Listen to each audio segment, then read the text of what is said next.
Aleykum mbokki jullit yi mbokki taalib yi tey ñoo ngi fii ci juma tey ñoo ngi fii ci pencum sëñ Basiru Imam Diop di ko jiite jamono ji sëriñ daara yi ñoo fi daje woon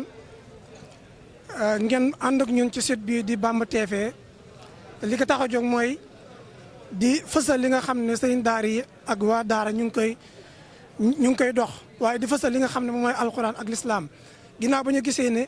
nit ñi ñu bari ñu ngi def seenu mbon seenu yàqate di ko jaaree ci seenu site léegi moo taxoon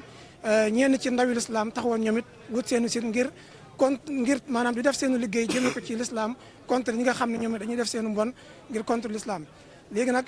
tey sëriñ daara dañu woon nañ fii nga xam ne moom mooy ci jumaa sëriñ Basiru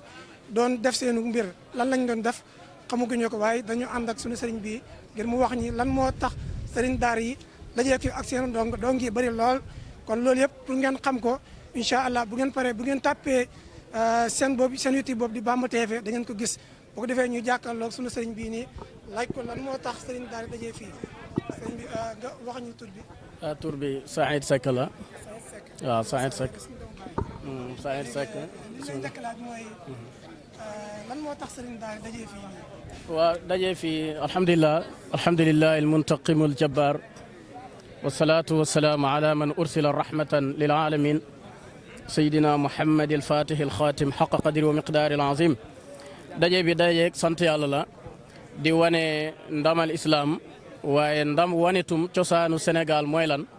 di wanetum ndonu maam ñi di wanetum peuple Sénégal surtout ñi nga xam ne ñooy minorité nga xam ne dëgg-dëgg boo xoolee da nga gis ne ñoom ñoo doxal Sénégal ba fii mu toll waaye yàlla nattu na ñi nga xam ne ni ñoo ñu jiite bëgguñoo xañ suñuy àq te ñun laajuñ leen sax suñu àq ñun waaye ñun nañ ñi bañ bàyyi ci jàmm ñu mën a doxal li nga xam ne moom lañ fekk baax sunu maam yi nekkoon ci ba Sénégal toll fi mu toll ba koo fi gis mu réussir da nga gis ne daara la jaar daje bi na dara warlu ko lu dul toog doon ñaan yàlla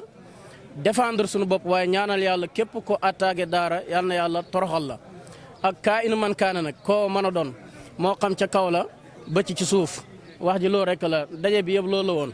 ndax koo mën a doon toroxal nañ suñu moromu sëñ daara gis ne yelloo wuñ loolu lañ yelloo xayriya bi nga xam ne yonentu wax na ko xayrakum man taallama alquran wa allama ki gën ci yéen mooy ki jàng alquran ba pare di ko jàngale kon yonentu moom xam le ne sëñ daara mooy kan yàlla waxtum ne yonentu waxtum ne sallallahu alayhi wa sallam ahlul quran hum ahlullah wa xaasatihi ñooñ alquran ñooy ñooñ yàlla te ñoom la yàlla jagootum nga déggee ci ne kon bu fekkee ñoom la yàlla tànn ñu nekk tànne fi yonentu ñëw feddali lool ñoo xam ne nii tekkiwuñ dara ñëw di toroxal kooku nga xam ne yonentoo ko tànn dëgg-dëgg loolu duñ ko nangu ñun duñ ko nangu tey nag première la waaye liñ fi daje woon du dara lu dul ñaanal yàlla ñi nga xam ne ni dañoo attaqué daara wala ñi attaqué sëriñ daara yi ñi ñaanal leen yàlla ñu torox tey nag commencement la rek lii nii dañ koy def ngir mu nekk ibtidaaya waaye ba baa ñu jeexalee incha allah sawfa tara izan jalal xubaaru afarasun taxtaka awil himaaru. Bamba TV serviteur Seydina Aliou Seck abonné leen ngir mën a jot suñuy vidéo saa su ne.